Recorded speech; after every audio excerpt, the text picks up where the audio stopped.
श्रीमद् भागवत महापुराण की भाव यात्रा में आपका हार्दिक अभिनंदन है। आज के प्रसंग में प्रवेश करें इससे पूर्व यदि आपने हमारे चैनल को सब्सक्राइब नहीं किया है तो अभी इसी समय सब्सक्राइब कर दें। तो आइए आज के प्रसंग में प्रवेश करें। जैसा कि पिछले अध्याय में कंस के द्वारा क्रूर जी को यह निर्देश दिया गया कि आप ब्रज में जाकर के कृष्ण और बलराम को लेकर के मथुरा में आए। अक्रूर जी ने यहाँ से ब्रज की यात्रा करने का निश्चय किया है। रात्रि में विश्राम करने के बाद प्रातःकाल रथारूढ़ होकर के ब्रज की ओर प्रस्थान कर रहे हैं और मार्ग में तरह तरह की कल्पनाएं मन में उठ रही हैं। अक्रूर जी सोचते हैं कि मैंने ऐसा कौन सा शुभ कर्म किया है, कौन सी ऐसी श्रेष्ठ तपस्या की है कि आज इसके फलस्वरूप मुझे भगवत दर्शन होने जा रहे हैं। मैं बड़ा विषयी हूँ। ऐसी स्थिति में बड़े बड़े सात्विक पुरुषों के द्वारा जिन भगवान का गुणगान होता है और उसके पश्चात भी भगवान के दर्शन होंगे ही, इस बात का पूर्ण विश्वास नहीं रहता। ऐसे भगवान मुझे दर्शन देंगे, यह तो बहुत ही बड़े सौभाग्य की बात है। अब यहाँ पर अक्रूर जी मन ही मन विचार करते हैं, मुझ अधम को भी भगवान के दर्शन होंगे, क्योंकि जैसे नदी में बहते हुए तिनके कभी कभी इस पार से उस पार लग जाते हैं, वैसे ही समय के प्रवाह में भी कहीं कोई इस संसार सागर को पार कर सकता है। अब तिनकों की कोई तपस्या तो नहीं होती, किंतु जल का सहारा लेने पर उसे भी कई बार सहज में उस पार जाने का अवसर प्राप्त होता है नदी के। ऐसे ही मैं निस्संदेह विषयी हूँ। मेरे भीतर पात्रता नहीं है, उसके बाद भी अगर मुझे भगवत दर्शन प्राप्त हो जाए तो मैं उसी जल के प्रवाह में बहने वाले तिनके के समान हूँ। अक्रूर जी कहते हैं, आज अवश्य मेरे अशुभ नष्ट हो गए होंगे। आज मेरा जन्म सफल हो गया है। आज मैं भगवान श्री कृष्ण के चरण कमलों में साक्षात्कार नमस्कार करूंगा, जो कि बड़े बड़े योगियों यतियों के लिए भी दुर्लभ है। आज ऐसा लगता है कि कंस ने मेरे ऊपर भारी उपकार किया। कंस का आदेश न होता तो मुझे भगवान के दर्शन न मिलते। ब्रह्मा शंकर आदि बड़े बड़े देवता जिन चरण कमलों की उपासना करते रहते हैं, स्वयं भगवती लक्ष्मी जी भी जिनके चरण कमलों का सान्निध्य छोड़ती नहीं है, बड़े बड़े ज्ञानी ध्यानी भी जिनकी आराधना में लगे रहते हैं, ऐसे भगवान के दर्शन मुझे प्राप्त हो गए। मैं अवश्य उनका दर्शन करूंगा। मरकत मणि के समान सुस्निग्ध कांतिमान उनकी कोपल कपोल जो है कोमल है। तोती की ठोर के समान नुकीली नासिका है। होठों पर मंद मंद मुस्कान, प्रेम भरी चितवन, कमल से कोमल रत्नारे लोचन और कपोलों पर घुंघराली अलकें लटक रही हैं। मैं प्रेम और मुक्ति के परमदानी श्री मुकुंद के उस मुख कमल का अवश्य दर्शन करूं। भगवान विष्णु पृथ्वी का भार उतारने के लिए स्वेच्छा से मनुष्य की सी लीला कर रहे हैं। वे संपूर्ण लावण्य के धाम हैं, सौंदर्य की मूर्तिमान निधि हैं। आज मुझे उन्हीं का दर्शन होगा और अवश्य होगा। भगवान इस कार्य कारण रूप जगत के दृष्टा मात्र हैं और ऐसा होने पर भी दृष्टापन का अहंकार उन्हें छू तक नहीं पाया। उनकी चिन्मयी शक्ति से अज्ञान के कारण होने वाला वे भेद भ्रम अज्ञान सहित दूर से ही निरस्त रहता है। वे अपनी योग माया से ही अपने आप में भ्रुविलास मात्र से प्राण इंद्रिय और बुद्धि आदि के सहित अपने स्वरूपभूत जीवों की रचना कर लेते हैं और उनके साथ वृंदावन की कुंजों में तथा गोपियों के घरों में तरह तरह के लीला करते हुए प्रतीत होते हैं। जब समस्त पापों के नाशक उनके परम मंगलमय गुणकर्म और जन्म की लीलाओं से युक्त होकर वाणी उनका गान करती है, तब उस गान से संसार में जीवन की स्फूर्ति होने लगती है। जिनके गुणगान का ही ऐसा महात्म्य है, वे ही भगवान स्वयं यदुवंश में अवतीर्ण हुए हैं। किस लिए? अपनी ही बनाई मर्यादा का पालन करने वाले श्रेष्ठ देवताओं का कल्याण करने के लिए। वे ऐश्वर्यशाली भगवान आज ब्रज में निवास कर रहे हैं और वहीं से अपने यश का विस्तार कर रहे हैं। इसमें संदेह नहीं कि आज मैं अवश्य ही उन्हें देखूंगा, उनका दर्शन करूंगा। वे बड़े बड़े संतों और लोकपालों के एकमात्र आश्रय हैं और सबके परम गुरु हैं। कृष्णम वंदे जगत गुरु। भगवान तो सबके गुरु हैं, गुरुओं के भी गुरु हैं। और उनका रूप सौंदर्य तीनों लोकों में मन को मोह लेने वाला है। जो नेत्र वाले हैं उनके लिए वह आनंद और रस की चरम सीमा है। इसी से स्वयं लक्ष्मी जी भी जो सौंदर्य की अधीश्वरी हैं, उन्हें पाने के लिए ललकती रहती हैं। तो ऐसे स्वरूप का दर्शन आज मुझे प्राप्त होने वाला है। जब मैं उन्हें देखूंगा तब सर्वश्रेष्ठ पुरुष बलराम तथा श्री कृष्ण के चरणों में नमस्कार करने के लिए तुरंत रथ से कूद पड़ूंगा, उनकी चरण पकड़ लूंगा। ओह, उनके चरण कितने दुर्लभ हैं। बड़े बड़े योगी यति आत्म साक्षात्कार के लिए मन ही मन अपने हृदय में उनके चरण कमलों की धारणा करते हैं और मैं तो उन्हें प्रत्यक्ष देख पाऊंगा।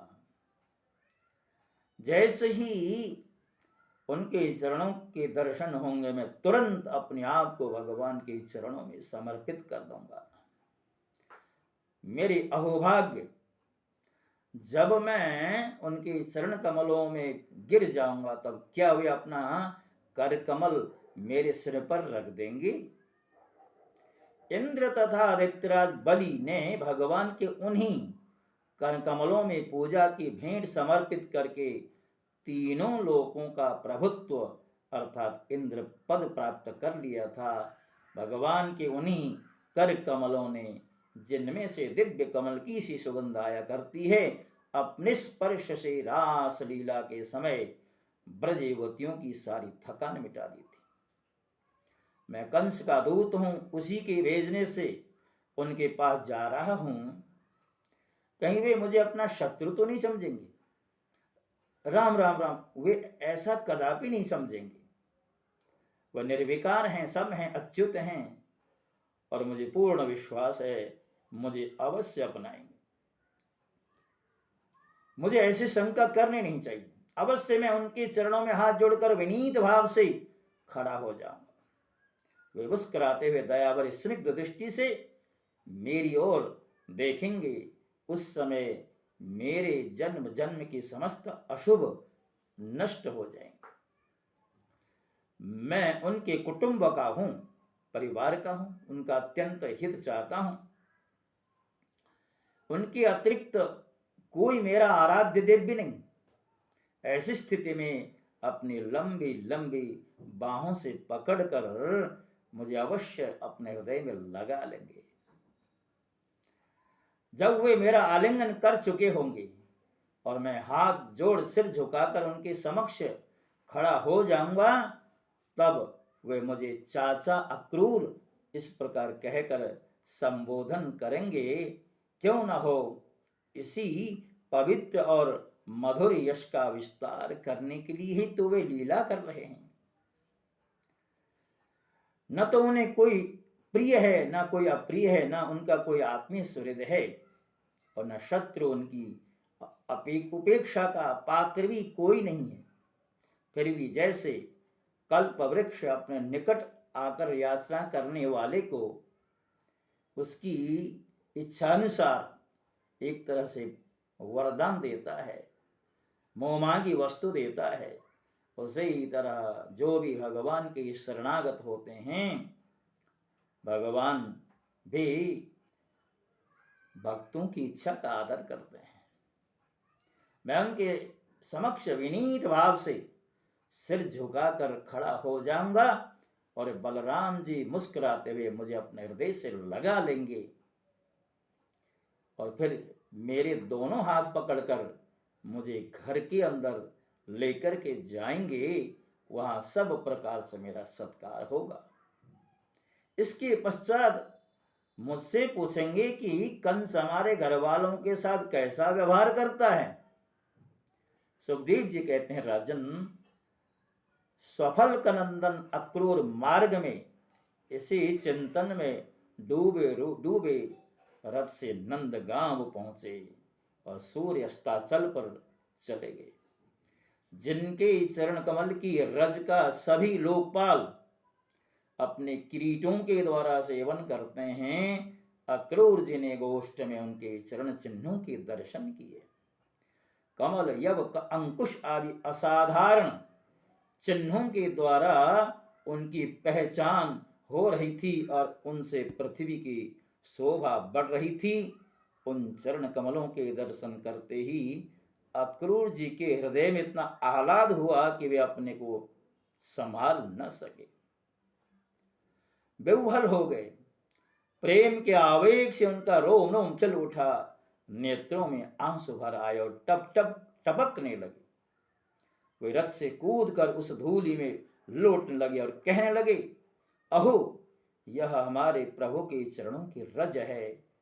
राजन, कंस के संदेश से लेकर यहां तक अक्रूर जी के चित्त की जैसी अवस्था रही है, यही जीवों के देह धारण करने का परम लाभ है। इसलिए जीव मात्र का यही कर्तव्य है कि दंभ, भय और शोक त्याग कर भगवान की मूर्ति, प्रतिमा, भक्त आदि चिन्ह, लीला स्थान तथा गुणों के दर्शन, श्रवण आदि के द्वारा ऐसा ही भाव संपादन करे। ब्रज में पहुंचकर अक्रूर जी ने श्री कृष्ण और बलराम दोनों भाइयों को गाय दोहने के स्थान में विराजमान देखा। श्याम सुंदर श्री कृष्ण पीतांबर धारण किए हुए थे और गौर सुंदर बलराम नीलांबर। उन्होंने अभी किशोर अवस्था में प्रवेश ही किया था। वे दोनों गौर श्याम निकल सौंदर्य की खान थे। घुटनों का स्पर्श करने वाली लंबी लंबी भुजाएं, सुंदर सुंदर परम मनोहर और गज शावक के समान ललित चाल थी। उनके चरणों में ध्वजा, वज्र, अंकुश और कमल के चिन्ह थे। जब वे चलते थे उनसे चिन्हित होकर पृथ्वी शोभायमान हो जाती थी। उनकी एक एक लीला उदारता और सुंदर कला से भरी थी। गले में वनमाला और मणियों के हार जगमगा रहे थे। राजन, अक्रूर जी ने देखा कि जगत के आदि कारण, जगत के परमगति पुरुषोत्तम, ये संसार के रक्षा के लिए अपने संपूर्ण अंशों से बलराम जी और श्री कृष्ण के रूप में अवतीर्ण होकर अपनी अंग कांति से दिशाओं का अंधकार दूर कर रहे हैं। वे ऐसे भले मालूम होते थे जैसे सोने में मड़े हुए मरकत मणि और चांदी के पर्वत जगमा रहे हो। उन्हें देखते ही अक्रूर जी प्रेमावेग से अधीर होकर रथ से कूद पड़े और भगवान श्री कृष्ण तथा बलराम जी के चरणों के पास साष्टांग लौट गए। राजन, भगवान के दर्शन से उन्हें इतना आह्लाद हुआ कि उनके नेत्र आंसू से सर्वथा भर आए। सारे शरीर में पुलकावली छा गई। उत्कंठावश भर आने के कारण वे अपना नाम भी न बता सके। शरणागत वत्सल भगवान श्री कृष्ण उनके मन का भाव जान गए। उन्होंने बड़ी प्रसन्नता से चक्रांकित हाथों के द्वारा उन्हें खींचकर उठाया, हृदय से लगा लिया और भगवान ने अक्रूर जी को अपने घर ले जाकर बड़ा स्वागत सत्कार किया। कुशल मंगल पूछकर श्रेष्ठ आसन पर विराजमान किए और विधि पूर्वक उनके पांव पखार कर मदपर्क आदि से अक्रूर जी की एक तरह से पूजा की, उनको का सम्मान किया। इसके पश्चात भगवान ने अतिथि अक्रूर जी को एक गाय दी और पैर दबाकर उनकी थकावट दूर की। बड़े आदर एवं श्रद्धा से उन्हें पवित्र और अनेक गुणों से युक्त भोजन कराया। जब वे भोजन कर चुके तब धर्म के परम मर्मज्ञ भगवान बलराम जी ने बड़े प्रेम से मुखवास अर्थात पान आदि, इलायची आदि, सुगंधित माला आदि देकर उन्हें अत्यंत आनंदित किया। इस प्रकार सत्कार हो चुकने पर नंदराय जी ने उनके पास आकर के पूछा, अक्रूर जी, आप लोग निर्दयी कंस की जीती जी किस प्रकार अपने दिन काट रहे हैं? अरे उसके रहते आप लोगों की वही दशा है जो कसाई द्वारा पाली हुई भेड़ों की होती है। जिस इंद्रियाराम पापी ने अपनी विलकती हुई बहन के नन्हे नन्हे बच्चों को मार डाला, आप लोग उसकी प्रजा हैं, फिर भी आप सुखी हैं। यह अनुमान तो हम कर भी नहीं सकते। अक्रूर जी ने नंद बाबा से पहले ही कुशल मंगल पूछ लिया था। जब इस प्रकार नंद बाबा ने मधुर वाणी से अक्रूर जी से कुशल मंगल पूछा और उनका सम्मान किया, तब अक्रूर जी के शरीर में जो रास्ता चलने को लेकर के कुछ थकावट थी, मार्ग जनित जो बाधा थी, कष्ट था, वो सर्वथा समाप्त हो गया। अब अक्रूर जी ब्रज में पहुंचे, भगवान के दर्शन किए। भगवान ने अक्रूर जी का सत्कार किया। आगे क्या कुछ होने वाला है अगले अध्याय में आपके समक्ष रखा जाने वाला है। तब तक के लिए मैं आपसे विदा होता हूँ। जय श्री कृष्ण। ओम नमो भगवते वासुदेवाय।